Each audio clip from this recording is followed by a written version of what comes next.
মানিকগঞ্জে গ্যাস সংকটের কারণে জেলার ১৪টি সিএনজি ফিলিং স্টেশনের মধ্যে বেশিরভাগই বন্ধ রয়েছে।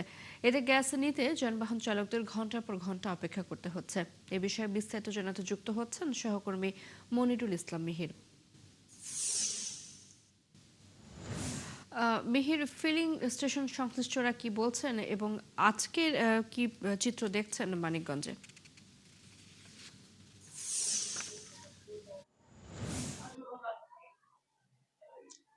না চৈতি, আমরা সকাল ৭টার দেশ যুগে যেমনটি বলছিলাম যে আসলে দীর্ঘ লাইন দেখিয়েছিলাম এবং কর্তৃপক্ষের সাথে যখন কথা বলছিলাম তারা বলছিলেন যে তারা পর্যাপ্ত গ্যাস পাচ্ছেন না, যার কারণে তারা দিতেও পারছেন না। আর যেমনটি বলছিলাম যে ১৪টি ফিলিং স্টেশন আছে, এই ১৪টি ফিলিং স্টেশনের মধ্যে মাত্র ২ থেকে ৩টি ফিলিং স্টেশনে গ্যাস পাওয়া যাচ্ছে, বাকিগুলিতে কিন্তু তারা গ্যাসও পাচ্ছেন না।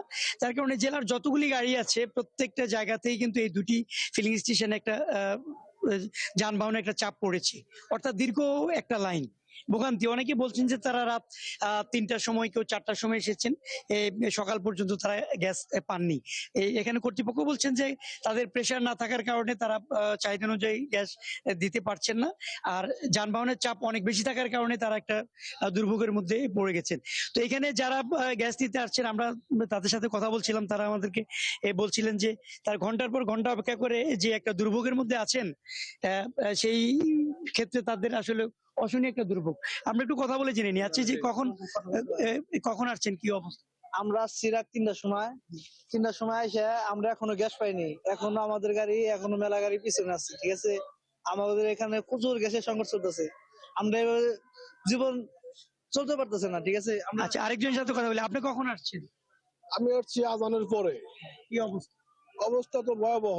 গ্যাসের যে সংকট, এভাবে তো চলা যায় না, আমাদের খুবই কষ্ট হইতেছে। সরকার যদি আমাদের এই গ্যাসের সমস্যাগুলো একটু ফলো করতো। অনেক অনেক ধন্যবাদ। চৈতি, শুনছিলেন কি কি একইভাবে এরকম অনেক দুর্ভোগ এখানে যারা আছেন, এখানে ঘন্টার পর ঘন্টা অপেক্ষা করে কয়েকশো মানুষ, কিন্তু এই যে ঢাকার যে মহাসড়ক, একবারে লম্বা একটা লাইন, এবং কর্তৃপক্ষ আমাদেরকে বলছেন যে কবে নাগাদ শুরু হবে তারাও কিন্তু নিশ্চিত করে বলতে পারছেন না, তাদেরকে অফিসিয়ালি এখন পর্যন্ত আসলে জানানো হয়নি। তারা বলছেন যে এরই মধ্যে আবার যখন বিদ্যুৎ বিভ্রাট হয়, ঘন ঘন লোডশেডিং হয়, তখন তাদের আরো দুর্ভোগটা বেড়ে যায়। চৈতি। মিহির, ধন্যবাদ আপনাকে।